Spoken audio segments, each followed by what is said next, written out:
Good. Well, good morning and welcome everyone to, I think, the first Push event of this kind.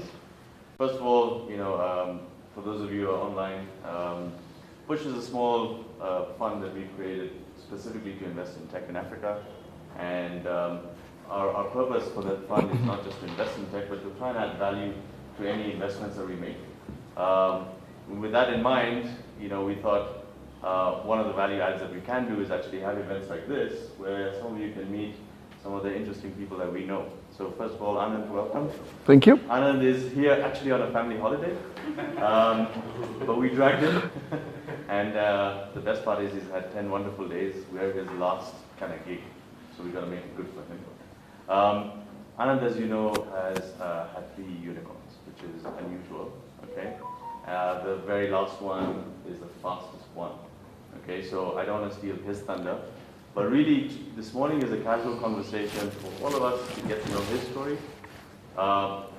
We need to get him to understand Africa. Yep. It's his first time here. Very excited. We need to understand from some of you your journeys and how we could try and relate their journeys to your journey. Yep. And then more importantly, just have some fun and good conversation, okay? And before I hand over to Ben, just a word of a little bit of introduction on us as Push founders. I'm Hasit, CEO of Ramco Group. Ben here is, well, he's migrated here, 3 years ago? 5 years ago. And has joined us. He's the lead kind of fund manager. He plays a more active role on a day-to-day basis. I've got Sanjeev there, my brother-in-law, who's based in Bangalore. And the 4th partner is probably online right now, and he's Ush Patel. He's based in San Francisco and in the US. So with that, maybe Ben, you want to... Yes, thank you very much, Hasit, and welcome everyone. We're excited to have this event today with you, Anand, and with all of you in the crowd. And to give you an insight into who we have in the crowd as well, we have our founders that come from areas such as clean tech, health tech, shared office spaces, such as the one we're in right now, in insurtech and fintech as well. And we think it'd be great if our founders could briefly just tell us briefly who they are, what their company name is, when they started the company, maybe in one sentence what the company does, and then maybe one of the biggest challenges as well that they've been facing so far. So if we could start maybe with our co-host, Michael. Great, yeah, no problems. Can you microphone? We're not very back. Could you speak like that? Yeah. Do you want the mic? Do you want mics for the questions? Or? Okay. Is this one here work? Okay, great. Hi, everyone. Hi, welcome to Kafisi. I'm Michael Aldridge. I'm founder of Kafisi, which we're all sitting in today.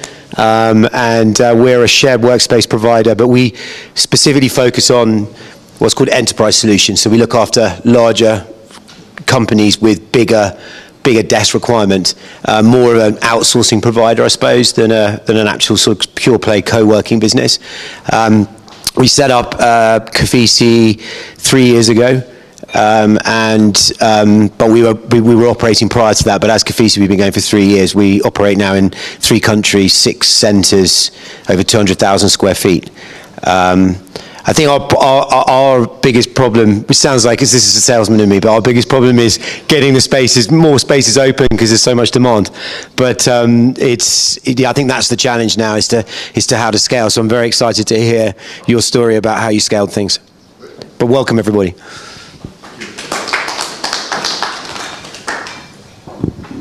Hi everyone. Can you hear me or? Oh, okay. Got it. Okay, my name is Caitlin. I am the founder of Flare, or we're known in the market as Rescue.co, and we provide emergency services. So 2/3 of the world, 95% of Africa live in a place where you cannot punch the numbers 911 and expect that an ambulance will arrive in minutes. It oftentimes arrives in hours. And so we provide that service. We are Kenya's largest provider of emergency services, process about 10,000 emergencies calls a month. So quite significant. And I started the company in 2016, and I would say one of the biggest challenges is just reconciling with the VC market, which is grow at all costs. And we are a healthcare, and as you imagine, we are one of the most sensitive healthcare services of providing emergency services. And so we do not follow the mantra of, fake it until you make it. We make it and then we grow. And so just kind of reconciling the kind of appetite for investors who want to see growth at all costs, but we're not willing to do that. Coco, there we go. There you go, Nick. Hi there, I'm Nick Stokes. I'm the CFO and one of the co-founders of Coco Networks. Coco is we have different names for it. It's effectively a clean tech company that has mainstreamed ethanol as an alternative to charcoal and kerosene and low-level LPG gas here in Kenya in partnership with a major oil co. We have a team of around 1,800 people, half of them roughly in India, where we also manufacture some of our equipment and have our software hub. Greatest challenge, since we're not dealing with software only, in many ways was to survive the pandemic when everything shut down. We had just started a very major deal and started with said Oilco, had lined everything up. And then ports shut, airports shut, team had to stay home, customers couldn't go out, etc. So it's basically dealing with supply chain challenges that typical, software tech, real sort of e-commerce businesses don't have. Having gone through that, I'm not saying everything is easy, but it feels easier than facing effective shutdown of your business for several months. But thanks to our investors at the time and new ones that have come in, we are in a good spot. We are close to 800,000 customers now in Kenya, and looking forward to this year, where we're going to expand in hopefully 2 other markets in the region. Okay. Good morning. My name is Brian from Turaco, Kenya, representing my co-founder and CEO of Turaco, Ted, who's in the US currently. So Turaco is an tech-first insurance intermediary, and the services that we offer are inclusive solutions to unserved and underserved markets. So we are able to curate insurance products meeting the bespoke needs of the various partners that we work with. So we work through a B2B2C model, so business to business to consumer. Very happy to meet a number of our partners in the room today, and really great pleasure to sit in the room with founders and potential partners as well. And also we are in Kenya, Uganda and Nigeria, and hoping to expand into new markets with the strength of our investors in the room as well. Thank you so much.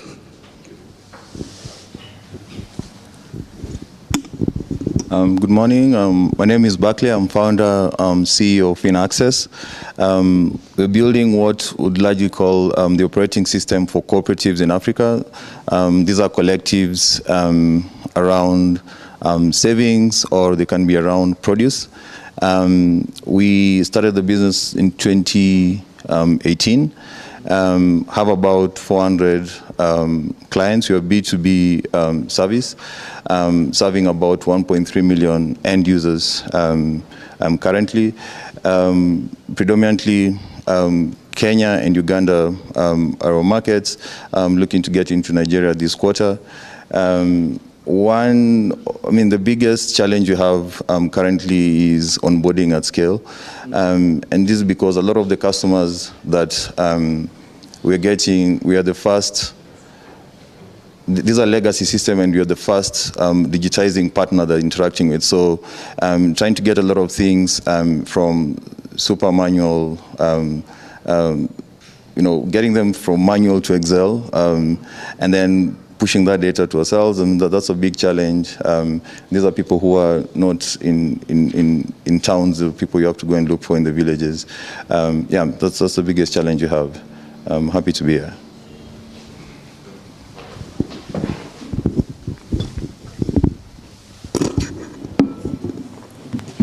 So, thank you everyone. I think this was helpful for you, Ananth, to get an idea of who you're talking to today.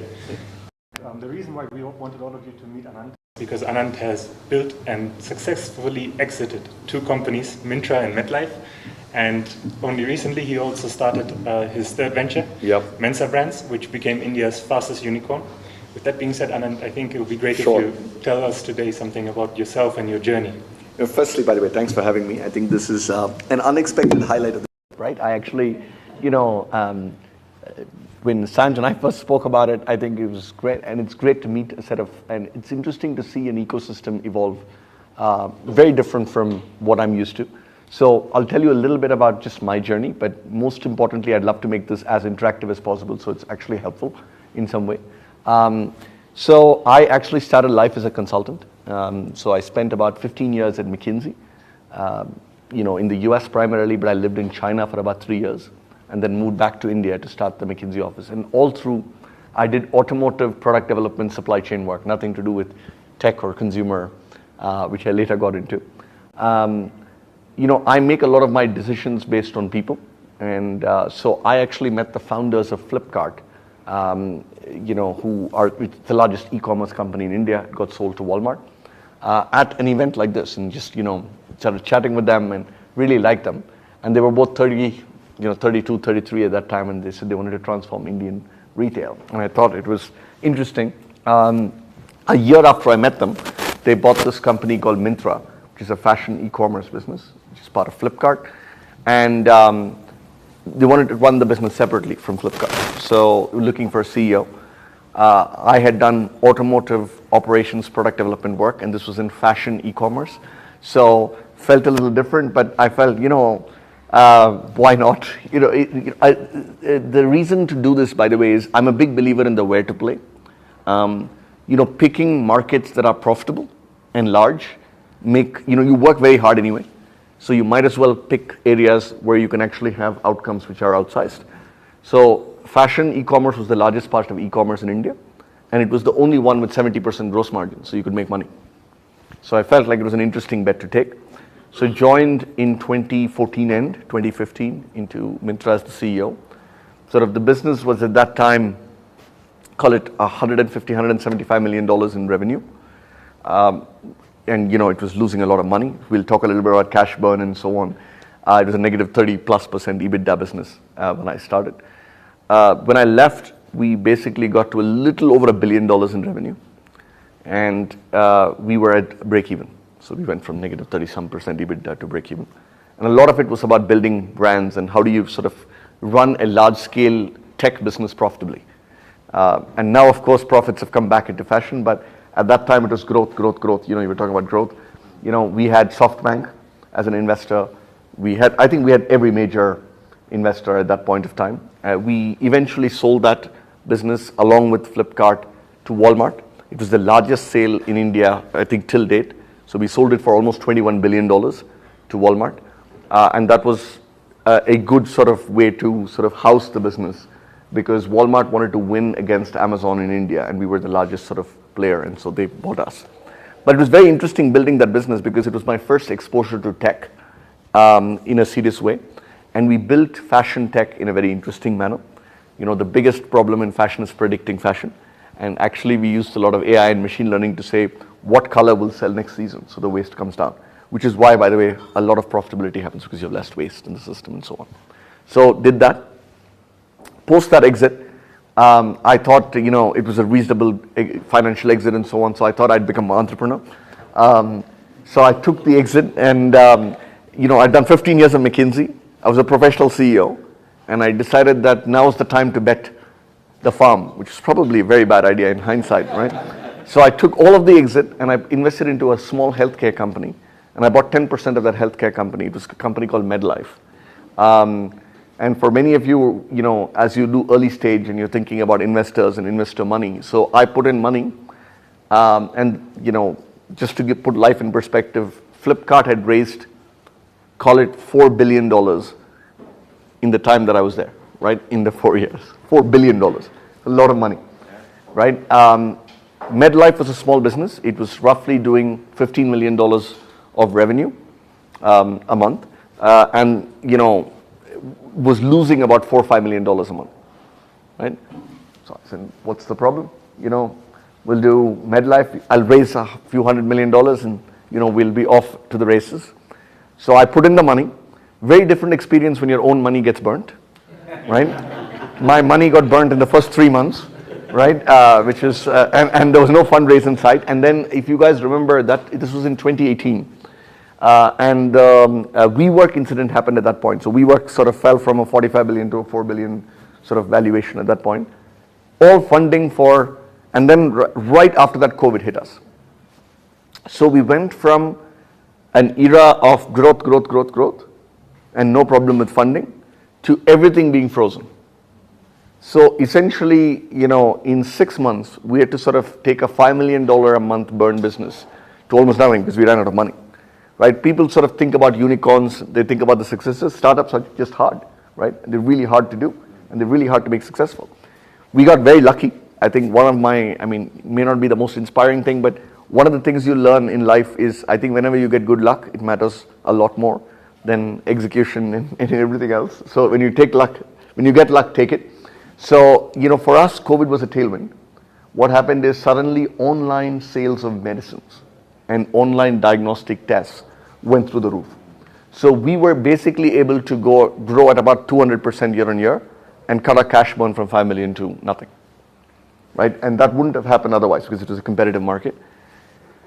Given all that was going on, I had 2 companies, that were vying to sort of consolidate, and there were 4 companies in India at that point. And in general, in markets, you need a clear market leader. In general, number 1 and number 2 player is the right answer. If you have 4, it's too many. If you have 1, it's probably not the right market because there's not enough competition. It's not a large enough market. So we decided we'd consolidate, and we sold to the number 1 player at that point. So we sold for a few $100 million. So it turned out to be a good exit. And the reason I bring this up is sometimes, as founders, you get very attached to the startup. Knowing when to sell is equally important in a startup's journey because, both in Flipkart and in MedLife, if we had not sold at the time when we sold, it would be impossible for the companies to be where they are, right? For Flipkart, you needed a home like Walmart. For MedLife, you needed a home like Pharmacy. So we sold the business.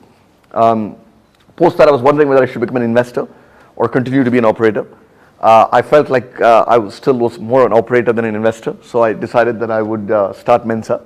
So Mensa is it's now 20 months old. We basically build and scale fashion, beauty, and home brands that sell primarily online in India. We have 23 brands now. In 18 months, we've bought 23 brands. There are lots of Indian e-commerce is quite large. Just to give you perspective, there are about 200 million sort of active customers who buy every year. That number is growing. So felt again like there was a big opportunity over the next 10, 15 years to build out brands, but from India for the globe, right? Because India is a manufacturing hub and so on. So started this. One thing, it's great. We've raised a total of about $300 million. I've invested as well, but more than unicorn and all that, what I'm really excited and very proud about in terms of Mensa is in 20 months, we're call it 200 million in revenue, but we're 2% positive EBITDA. We're still growing at 50% year on year. And we have 23 great brands, out of which 6 brands are becoming more household names in India. So we have a brand in fashion, we have a brand in beauty, we have a brand in gardening. We have like interesting set of brands that are growing and scaling. We have about 1,000 people now in total. We have primarily in India, but we also sell in the Middle East. We sell in the US. And now that I'm so excited about Kenya, maybe we'll start selling a little bit in Kenya too. But it's been an interesting journey because I started my life as a consultant. I went into being a professional CEO, then took a little bit of risk and became what I would call part entrepreneur, part owner. And now this has been sort of a complete entrepreneurship journey. This Mensa, I think it's early, but ideally we'd love to, because it's an economically sustainable model, we make money, right? The need for external capital and the dependence on capital markets is quite low. You can raise money when you want to, not when you need it. Once you need the money, it's difficult. Then so it's just, you don't have to time the market. You can do whatever you want. We'd ideally like to IPO the company. We'd like to take our brands global. We'd like to sell in very many different places. So that's a little bit of my personal story, just in terms of what's been. There's been lots of ups and downs. I think, of course, it's nice to have unicorns and exits, but I think the big thing is to enjoy the journey because the time never comes back. So I think as you build the business, it's important to sort of think about enjoying the journey and building something that I think is exciting and enjoying the day-to-day, because I think success is a little bit dependent on luck. Not little, reasonably dependent on luck in terms of the outcome, but building a great business that you enjoy building is completely up to you, right? And I think doing that, I think, is really the joy of it. That's the journey. I think just maybe if I think about what might be helpful, maybe just a couple of framing things on India itself and the India e-commerce journey. Because I think there are, not India e-commerce journey, India tech journey. I think there are lots of parallels. So India e-commerce and India tech did not really take off till 2010, right? So 2010, there were almost no startups, right? From 2010 to 2012, there are probably 1,000+ startups that started, right? 2015, 16 was the little bit of the froth, right? I mean, everybody sort of, and then it crashed. And then a lot of startups went out. But, a lot of startups also created sustainable businesses, right? I mean, we've had now multiple people go IPO, and, at the last count, there were 100+ unicorns in India. Even assuming their valuations are half, there are 50+. Which have become, and it's been quite interesting because there's always an inflection point. We were talking in the car earlier, and today the GDP is $1,800 in Nigeria, right? I mean, sorry, in Kenya at 1,800, and Nigeria is a little higher, right? And South Africa is a little higher. I think at some inflection points, consumer demand starts to take off and startups start to take off. So I think you have to sort of, that happens and it happens. You don't predict it exactly, but then the businesses really start to take off. And at least I saw that happen in the 2015 to 2020 in India. So that's one. The second is a lot of Indian startups, and I know you have some insurtech, some health tech, some SaaS businesses. Many companies in India also don't just build for the domestic market, they build for the world. And then I think when your domestic market is a little small, you can start to build something which is quite interesting and at scale globally, right? So I think maybe those are two things to frame, right? Which is, one, you can never predict the inflection point. You keep building, and suddenly things take off. And second is, depending on the market size that you're playing at, it's important to sort of say, I will build for a large market, even if the domestic market is small, right, or relatively smaller. So I think those are two things maybe I wanted to leave you with, and hopefully we can make it interactive, and I can answer questions, and we can have it more of a discussion, because frankly, I don't know too much about the ecosystem here, so I think it's more a dialogue and a discussion. Yeah, and Anand, I think the first thing you mentioned is how you spotted the exact point that you wanted to enter, what kind of a market it is, what margins there are, all of that. I think it'll be helpful if we start there. Yep. Right? And just think, because, and I'm sure the audience here also, when we were talking of numbers, we were thinking Kenya, and the numbers are not as big in terms of people. 200 million users, for example, right? So I think that part for all of us here is very important to understand, because we don't have the luxury of hitting a market half-heartedly and get away because of the volume, right? So, so what are your thoughts on that? No, so I think the most important thing in startups, the most important thing is unit economics, right? And unit economics is for every transaction, for every deal that you do you make or not make money, right? And that's a function of a few different things. In general, it's a function of two big things. One, what is the gross margin, which is the selling price minus the cost of goods sold. What is the gross margin of the product? And the second is, how expensive is it to acquire and retain a customer? Both acquire and retain, both are important. So these are the two sort of things that actually matter. So I have always sort of believed that unless you play in businesses where you can actually make money, there's no joy in building a startup, right? I mean, this source of endless capital for you to burn, for every dollar of revenue to burn $3 of capital doesn't work. And I think anyway the markets have also turned, but even if they weren't, I still think it's a terrible business, right? So the big thing I look for is gross margins in a business. And is there a way to really reduce your cost of customer acquisition? Because you have a great product. The single best cost of customer acquisition is zero, which is people love your product and they talk about it. I mean, it seems again very basic, right? But every time you pay Google, Insta, Facebook money, right? It's push. I think it's fine to start with push, but I think in a year, if you can't actually have 30 to 50% of your customers be organic or repeat, then it's a tough business to be. I mean, this is a little bit more consumer, but I think it applies, by the way, to everything, right? If you think about a SaaS business, the question is, what is the natural retention in the business? What's the churn in the business, right? If you think about consumer, of course, it's CAC. If you think about healthcare, what are your NPS scores or what are your consumer experience scores? And do people sort of keep coming back, right? Whether it's, whatever service that you do, what is the quality of the consumer experience? So gross margins, CAC, and repeat, I think are the three things that actually matter in making a business successful.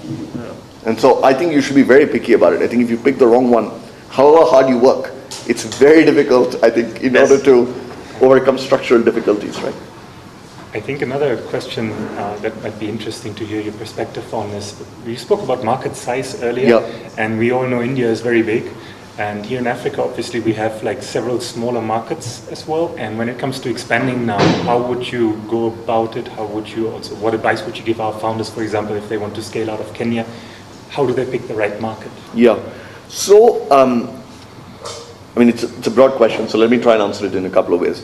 I spent a week when I was in Myntra in Israel, and Israel is a very small domestic market, but it's built multiple billion-dollar businesses, profitable, at scale, right, all of that. And there it's been interesting. Because the domestic market is smaller, they made a conscious call that every product that you build is always built for the globe, right? So then the market size becomes much larger very, very quickly. So that's one thing that I would say, at least worth thinking about, right? So Indian states used to be a little bit, before GST got introduced a couple of years ago, it was almost impossible to do business across states, right? You needed... Except alcohol. Sorry? Except alcohol. Yeah, exactly.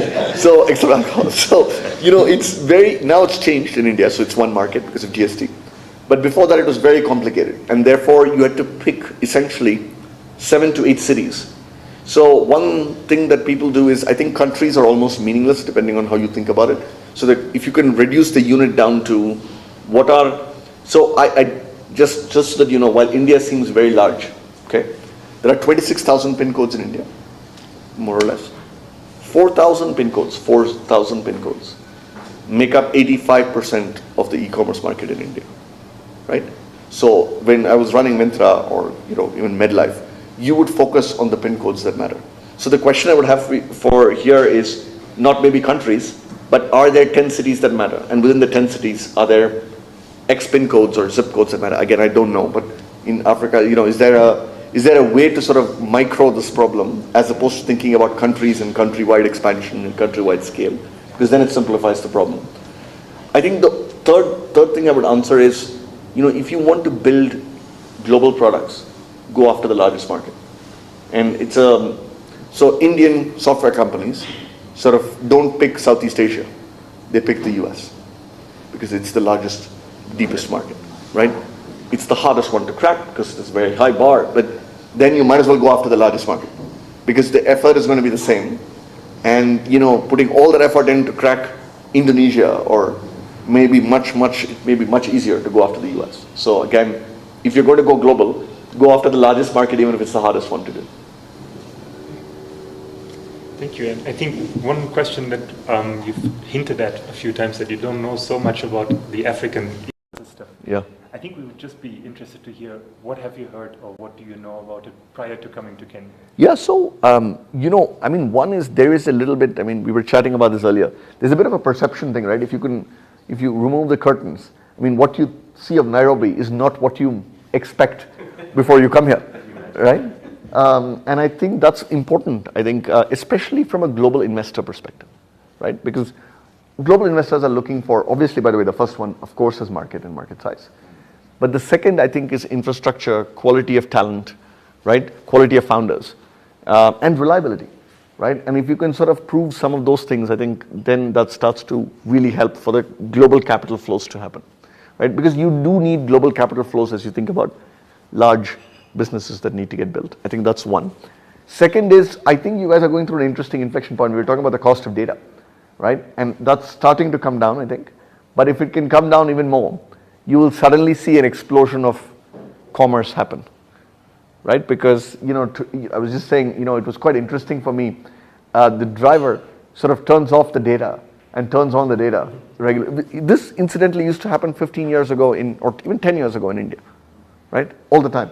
And that's gone because Reliance Jio sort of reduced the cost of data in India dramatically. We have the lowest cost of data. And I think this will start to happen here.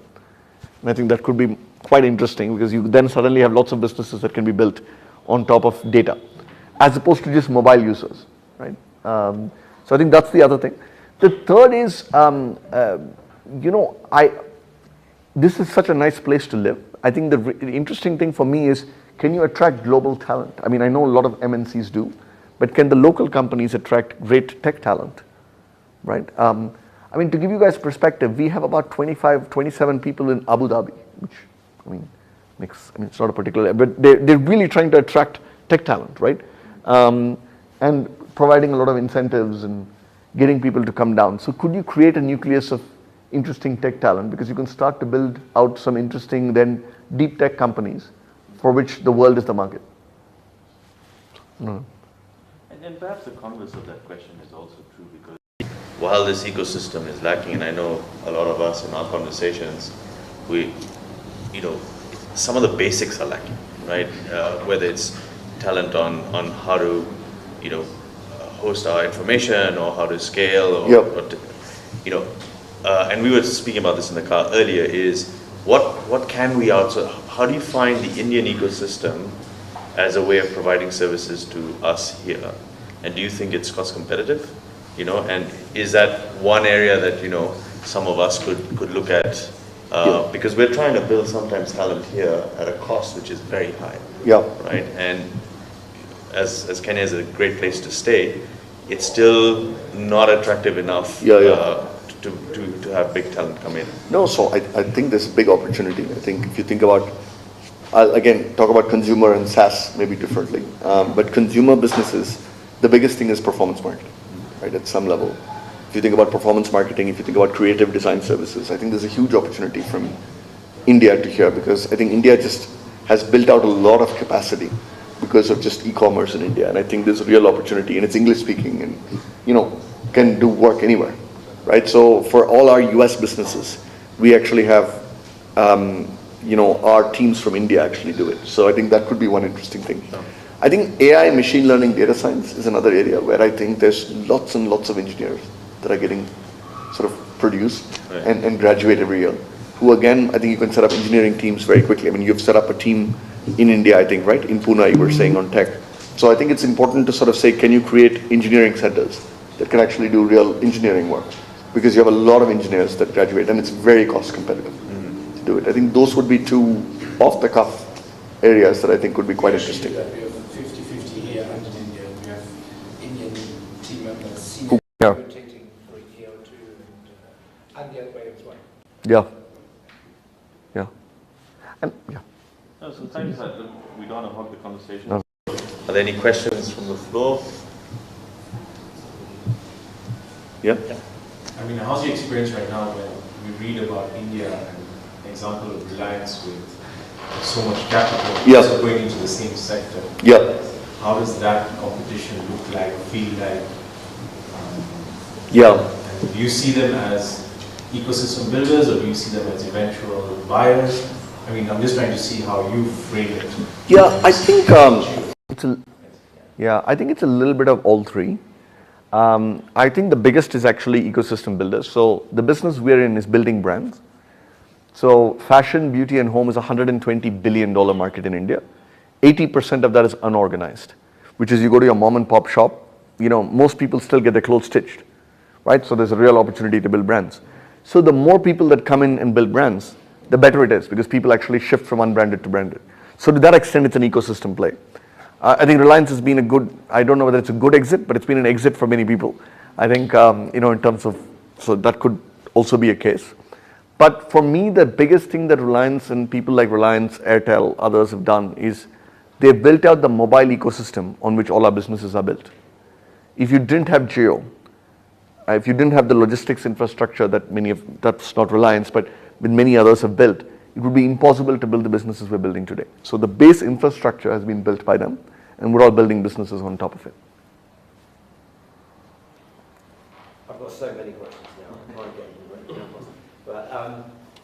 but going with my original question, I want to make it like in two parts. Yeah. So as an entrepreneur, as you're building a business, when you wake up in the morning, there's hundreds of things that you could worry yourself with, and we all try and focus on the top three, say, in a day. Yeah. I'm interested to know what it is that if it's possible to answer that question, what's your sort of 80-20, what have you focused on to be able to drive scale?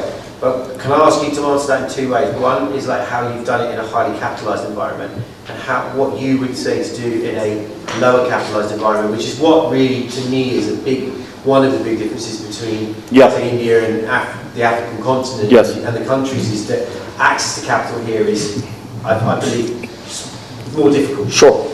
So what do you focus on to? What do we have to get up in the morning and think about first? Yeah. So since you asked me in two parts, I'll answer it in three.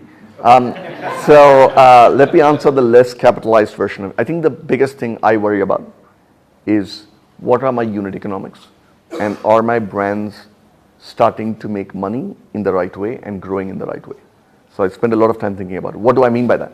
Is my cost of customer acquisition going down? Is my retention going up? Are my consumer experience metrics going up? I spend a lot of time on the core of each of my brands to say, what is it that I do, right? I mean, do they make money now? How much working capital do they consume? Because most people look at a P&L and not a balance sheet. It's important to look at both. So I look at that all the time just to make sure that that's 30%. 30% I think is on people and talent. How do I get the right people motivated and into Mensa? By the way, the most talented people don't do it always for the money, right? It's not just for the 10%, 20% hike in salary. They do it because they believe they're part of a mission, they're building something. So how do I create a network of people that I can go look for? So the best talent, whether it's engineering, brand, performance marketing, come to us. So I spend a lot of time on people, both externally coming in and then people inside Mensa. How do we ensure that they grow and scale and so on, right? That's the other third. And the last third is like everyone else who runs a business, firefighting.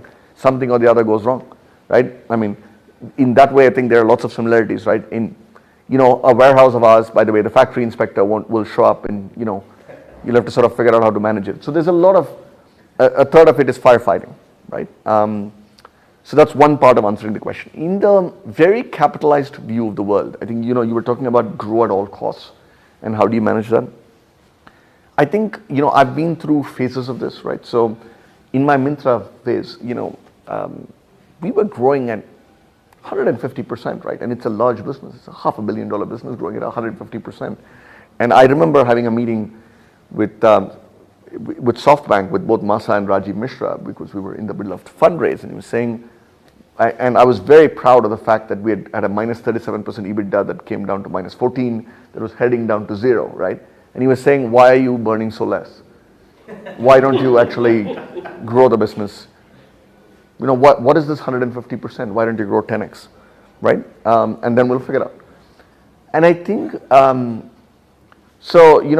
was taking the wind out of my sails because I was like very excited and, like profit. I think that's changed in general because I think the capital markets have spoken. So I think that problem will not happen for the next 5 years because credit markets have tightened and interest rates are up and so on. But even if they do, I would say one thing to ask yourself is your consumer experience holding up? So the biggest factor in Myntra's scale up was actually inventory and logistics. It had nothing to do with demand because there's so much demand in India, right? But it was inventory and logistics. Could you keep consumer experience? So when you go from 150,000 deliveries a day to 1.5 million deliveries a day, can you keep your service levels? And it's a non-trivial thing. So one of the things at least I've done over the last, I think with MedLife, which is much more critical for quality. I mean, delivering the wrong shoe is not fatal, but sending the wrong test results could be.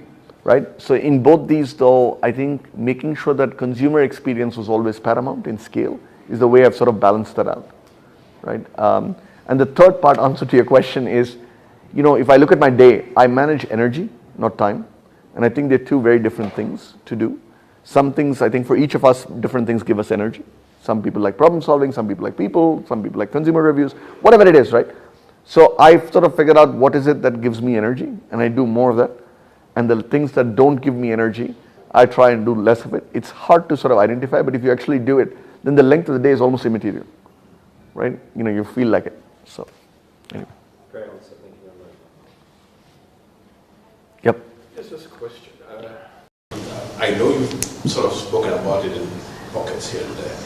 When you started off Mensa Brands, I'm now trying to draw a parallel with e-commerce in this part of the world. Now, if I look at whether you're looking at your bigger players, your bigger consumer brands, etc., brick and mortar guys, the market exists. I'm looking at Kenya. The market exists. And one of the challenges that has always been faced, especially in this part of the world, and that's why I want to understand where sort of your 3 or 4 nuggets, is the growth of e-commerce in your India or in India part of the world has been exponential. And it took a while, but it's exponential. So if you look at the market split between e-commerce and brick and mortar, then you'll find it's really tilted towards e-commerce. But on the flip side, in this part of the world, you're getting e-commerce, which, I used to work. Now you're still seeing those little blips. And I just want to understand, what is it that we're not getting right? And what is it that, in a 6-month period, if I got it correct, getting into a unicorn within a 6-month period, what is it that you did different? Because even in India, you also had competitors who were also in e-commerce. Yes. So it's not an issue of, you enter into a market and everybody wanted your goods and you grew. No, yeah, sure. What is it that your sense that if you do 1 or 2, 3 things right, then you can be able to get that exponential? Yeah. So, just to give you perspective, so e-commerce in India is about 8% of overall retail. So just to put life in perspective, it's about 17-18% in the US and about 27% in China. So relatively, 0.something%. So it's therefore, by the way, my sense is the right water level is between 10 and 20%, right? Because I think most countries, even in the long term, will always have offline as the primary mechanism. So I think when we decided to start Mensa, it wasn't online versus offline. It was basically unbranded to branded. That was sort of the insight. And the second insight is a little bit more to your question, which is, what does it take to scale up a brand, right? So firstly, it's really, really, really hard, right? There's no easy answer to why sometimes brands scale versus not. But there are 2 or 3 sort of things that sort of play out. The first is brands need to have purpose and meaning. It can be something, but it has to appeal to a customer beyond the functionality of the product. Because otherwise you're just selling a shirt, not a story, right? So brands need to connect to consumers, especially in India with the Gen Z consumer. You need a little bit more of a story and you need a purpose for the brand. It can be anything, but it has to be a purpose, right? So for example, we have a very nice sari brand called Karagiri, which we were talking about earlier. And there, by the way, we work with 2,700 weavers directly and get the weavers' products into India, into various consumers. And we're creating an access for them, right? The market didn't exist for them, and then globally and so on. So you need purpose for the brand. And I think being sharp about the purpose is important. The second is what I would call value proposition, which is price to quality equation. It doesn't mean you need the best quality everywhere, but for the price, are you providing a great amount of value, right? So we have both ends of the spectrum in our brands. We have a value brand, which is Dennis Lingo, which is our, you sell shirts for, call it 800 rupees, so $10, right, in India. But, there you make sure that the fit and the quality are great for those $10, right? And we still make 10-15% EBITDA on those businesses. So, but you need to get the consumer value proposition right for the consumer segment, right? So the price to the value that you're giving consumers, making sure that you're giving more value than the price is important, right? So that's the second thing. The third is, I think, scale up requires processes to scale.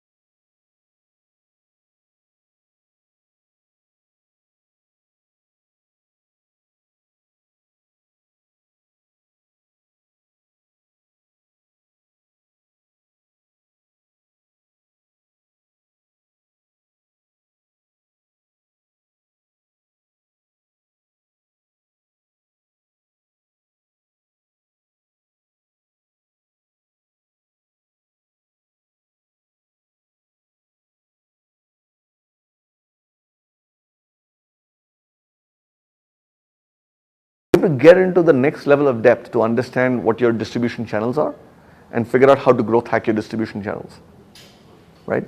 So all these 3-4 things help with scale up. I don't think it's an easy one sort of answer. Sorry.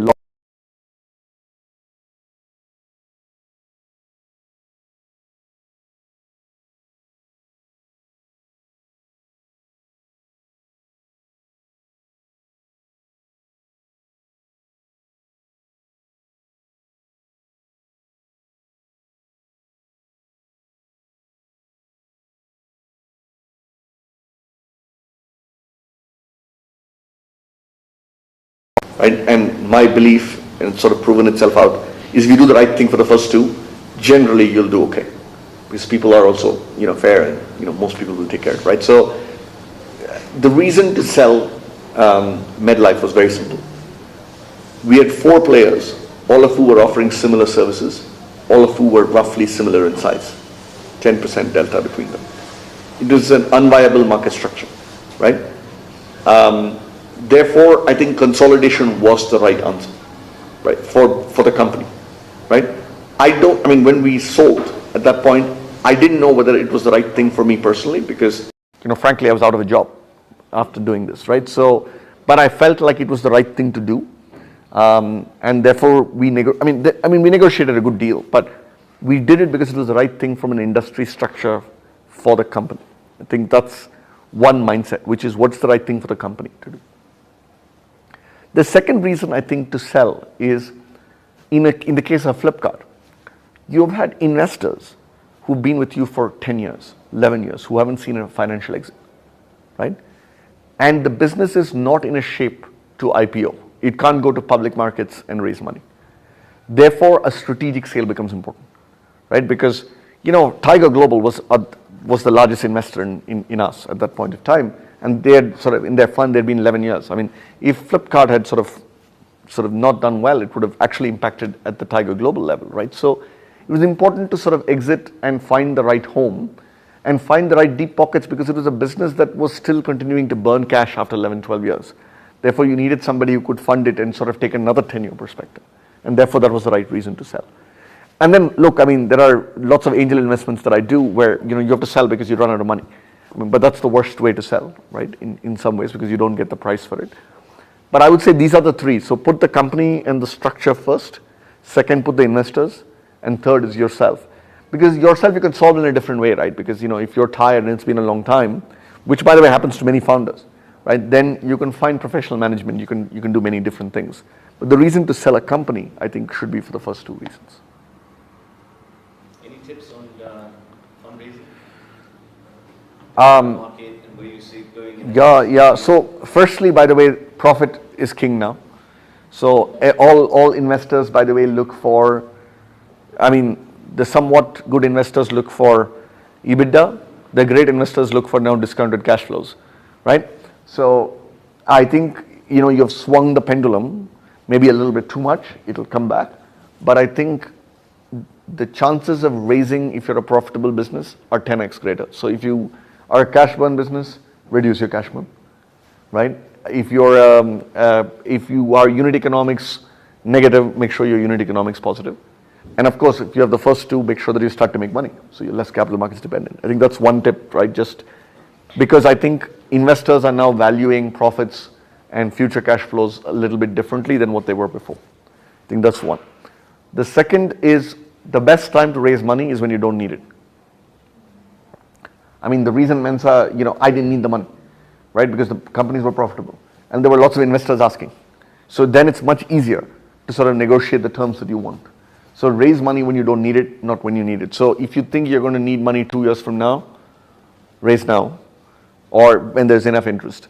Third is investor relationships are a relationship like anything else. Get to know investors when you don't need money.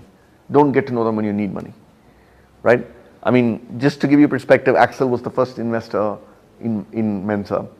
And I've known Subrata for 10 years, right? He was in Flipkart and, Norwest invested. By the way, I didn't have a pitch deck. There was no document, right? We sat across the table and agreed on a valuation and the amount of money that they would put in. The first 3 rounds, till our last round, which we got valued at a little over $1 billion, The first 3 rounds, there were no documents. There were no PowerPoint presentations. We just had conversations because they knew the business and people put in money. And that's how actually the reality works, right? I think people spend so much time on their pitch deck. Not that I think you should have a bad pitch deck, but I'm saying the bigger value is actually in getting to know the investors and them getting to know your business. And do it when you don't need it. So if you're not fundraising, you should be meeting an investor or 2 every month. Yep. So you've talked a lot about unit economics and also really looking at markets and having good gross margins.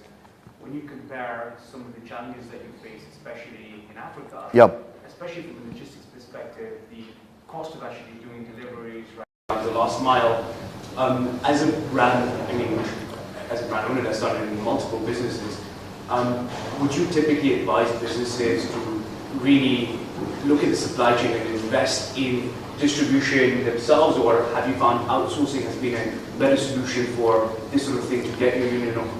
So, hard for me to comment because I don't know the nature of the logistics infrastructure. In India, I think 2 things have helped. One is, by the way, the rails of infrastructure and logistics have been laid by Amazon, Flipkart. And then there are independent logistics companies like Delivery, which went public and so on, right? So the infrastructure exists. So for example, for Mensa, we have our own warehouses, of course, but we don't invest in the last mile delivery because, there are now enough companies on a per unit basis that's quite competitive. I don't know what the state of the ecosystem here is, right? If the state of the ecosystem is bad, in terms of the cost of logistics being high, I would say be very sharp about where you want to serve your customers. Pick 4 pin codes in Nairobi and do them really well, as opposed to spreading out all over Kenya. Because, infrastructure and logistics costs go up exponentially as you think about larger areas, right? So when we originally started, Myntra was, small relatively speaking, but when we had to scale, we would actually pick a city at a time and figure out how to actually create the infrastructure around that city and make it work. As opposed to trying to say, I want to build, when I left, we had 160, 180 warehouses, something like that, right? It was a $2 billion business. But every warehouse, every set of warehouses we built around a certain city, right? And so I don't know the exact details of how you would do it here, but I would think if infrastructure is a problem, pick a small area to focus and solve that problem first, right? Yep. Think about, you've seen kind of Kenya and spoken to us and roughly where we are versus where India is, and you have the ability to see where India was. If you were an investor, where would you put the money first? Is it consumer-facing businesses, or is it finance businesses, or is it, where would you? I would say finance businesses. The reason is anytime when you have an $1,800 per economy going up, everything needs financing, right? And therefore it's a relatively good business to put in, and it's best return on equity generally for finance businesses. And it looks like you have the digital infrastructure already built for financial payments. So building on top of that, building lending, building, India gold loans took off, right? Bharat Pay got made. Now it's in trouble, but got essentially made because of gold loans, right? So if you can build on top of fintech infrastructure, that would be one. I think SaaS companies could be another interesting one in my mind because you can build for the globe. On consumer companies, the real question for me is, at least it looks like, for example, the largest part of e-commerce in India is fashion, apart from mobile phones. In units, it's fashion. But here it looks like there's a huge influx from China, right? Which is very hard to compete with. So again, my point is the where to play matters. Don't pick the hardest problem. It seems, pick the easier problem to solve, right? Life is about passion, of course, but it's also about picking your battles, right? You don't want to pick every battle where you get bloodied, right? So, pick the easy one and build there. And then you can go off from there, and then at some point, consumer brands will take off in Kenya, and then you can see. Maybe as a final question. Yep.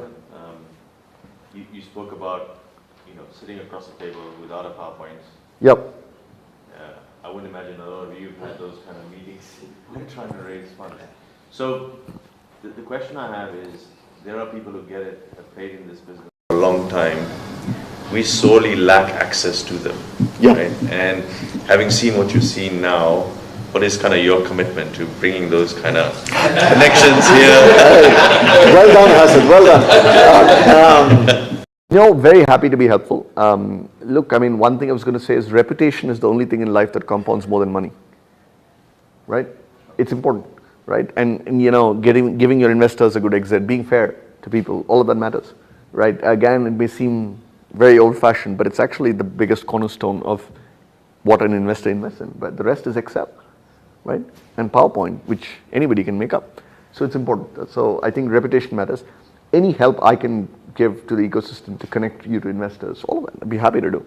And I think on doing the conversation without a pitch, I genuinely mean it. I think if you are not able to explain your business without a PowerPoint presentation and convince someone, that's a problem. And I think, I can say this after 15 years in consulting, my hands once used to shake when there was no PowerPoint. But actually, it's the wrong answer in many cases, because you have to be able to explain your business in a deeply passionate manner, in a way that you can explain and simplify it to somebody without a document. And I think it's important.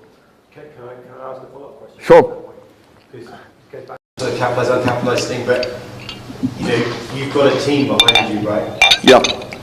And maybe those guys are having conversations with people with the team behind the guy you're chatting to and providing documents at that stage. I mean, have you built your organisation to a level of scale where I can understand if your campaign voice and your ability to explain things is important? No, for sure, right? I mean, look, now we are at reasonable scale. So we have investor relations and we have people who talk to investors on a regular basis and so on, right? But I'm saying even early stage, eventually, what is the investor looking for? They're looking for a person they can bet on. I mean, that is the single largest thing that they look for, right? Because everything else around it can change, right? And I think that's really what you're looking for, right? I mean, you can have the team and all of the rest, but the reality is, it's a judgment call you make. I mean, one of the most defining conversations where I learned a lot is, I think, when the Flipkart sale to Walmart happened. Right? I mean, it's a $21 billion transaction. It's the largest transaction that Walmart has ever done, right? And we sat across from Doug, right? And he made the bet on Sachin and Billy. So, I mean, who the two founders of Flipkart, right? So, I think eventually it's about the person, right? Of course, the business needs to make sense. Of course, the economics need to be there.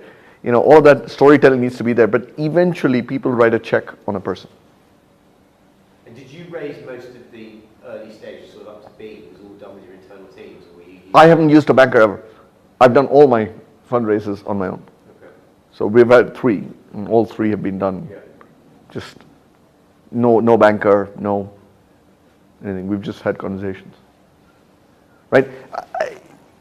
As I said, it does have to have a reputation. I mean, I had 2 successful exits earlier, and that helps, right? Of course, right? Because people have sort of made money, and once you make somebody money, then it's much easier for them to put the money back into you again, right? So that's a little bit of what happened with Axel and Norwest and so on, right? So. But just to retell the story you told me earlier, the letter system. Oh yeah. Finding yourself. Yeah. So after Myntra, I was trying to decide what to do before my entrepreneurial stint in sort of MedLife and putting the money in. So I said, what do I do with life, right? I had some money, to figure out what I wanted to do. So I actually said, I will talk to 100 interesting people globally. So I just made up a list and I wrote to people and said, can I come meet you?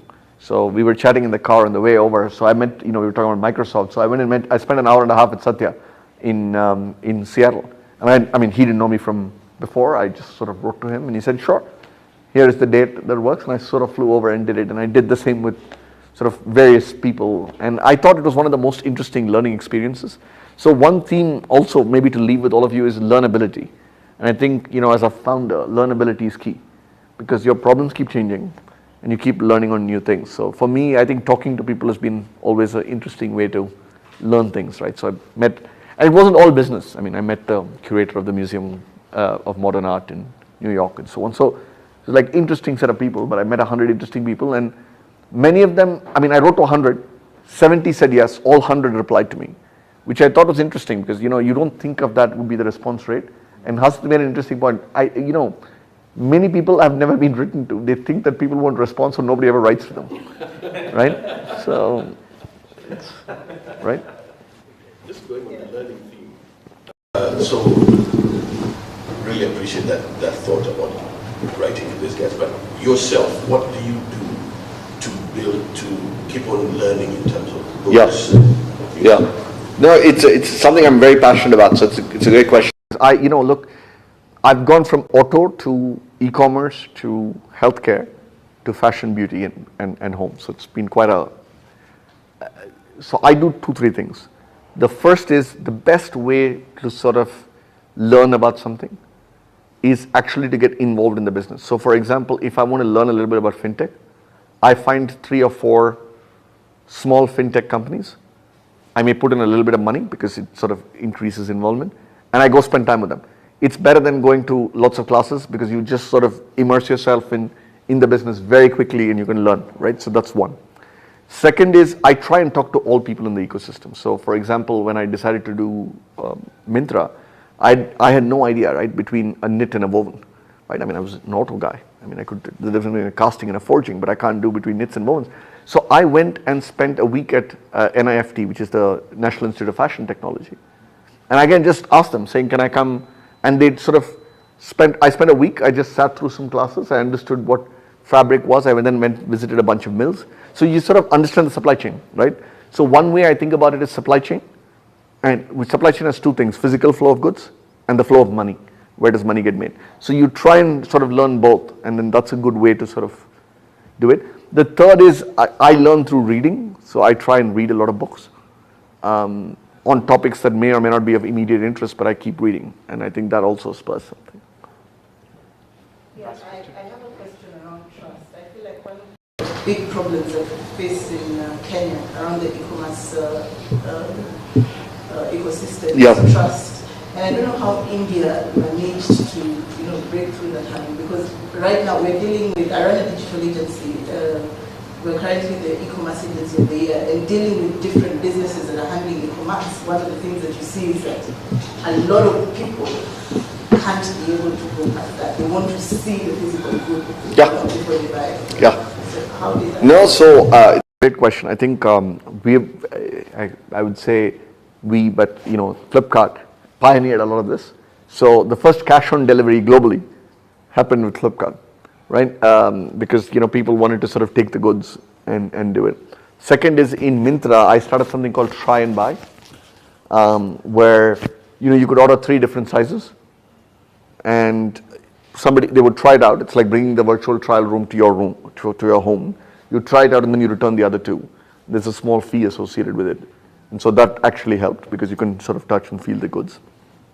The third is, over time, I mean, I don't know how good the quality control processes are, but having very, very high standards of quality control, it matters. So in your warehouses and how you do e-commerce. In India, by the way, we have, in India, one of the things is when there is some form of, so we have lots of fake Nikes, right? So, one of the things we used to look for is why do fake Nikes get into Myntra? And the reason is people buy an original Nike and return a fake Nike, right? And there is no return QC process, right? And the guy who's picking it up is picking up a lot of things, right? So,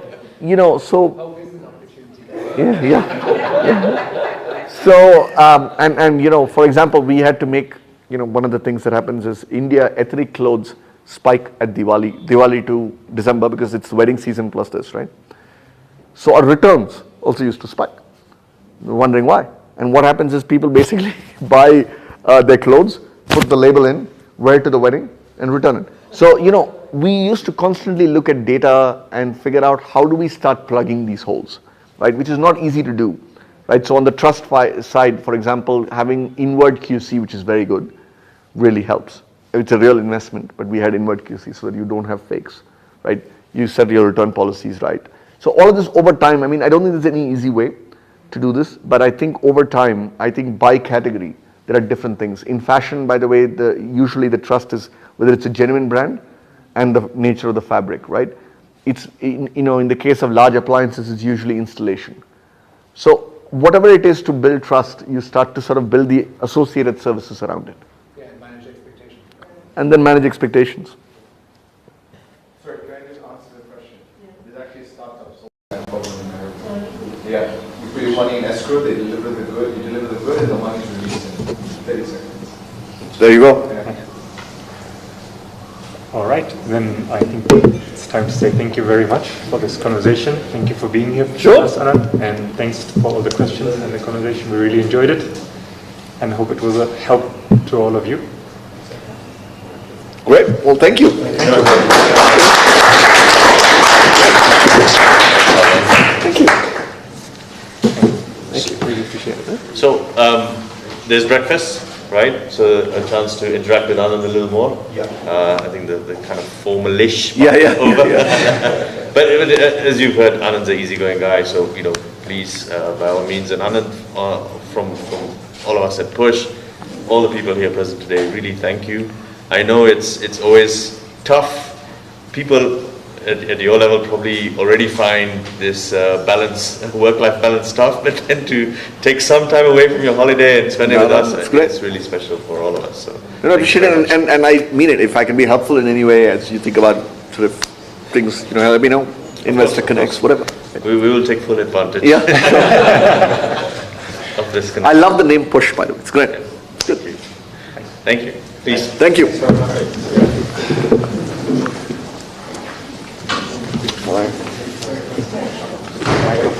Yep. Can I get one?